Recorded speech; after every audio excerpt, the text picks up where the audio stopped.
ফের বড়সড় সাফল্য স্পেশাল টাস্ক ফোর্সের।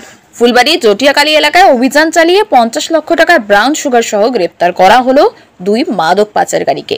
ধৃতদের নাম বাপি মহন্ত ও মদন বর্মন, উভয়ই কোচবিহার জেলার বাসিন্দা। পুলিশ সূত্রে জানা গেছে, WB50B1074 নম্বরের একটি ছোট গাড়িতে করে পাচারের উদ্দেশ্যে 515 গ্রাম ব্রাউন সুগার নিয়ে যাচ্ছিল তারা। গোপন সূত্রে খবর পেয়ে শিলিগুড়ি STF সেই গাড়ি আটক করে। ধৃতরা জানিয়েছে, তারা কোচবিহারের উদ্দেশ্যে রওনা দিয়েছিল উত্তর দিনাজপুর থেকে। মাদক পাচারের কাজে ব্যবহৃত গাড়িটিও আটক করা হয়েছে। পরবর্তীতে ধৃতদের উদ্ধার হওয়া ব্রাউন সুগার এবং গাড়ি সহ NJP থানার হাতে তুলে দেওয়া হয়। তদন্তের স্বার্থে অভিযুক্তদের 5 দিনের পুলিশ রিমান্ডে আবেদন জানিয়ে আদালতে পাঠানো হয়েছে।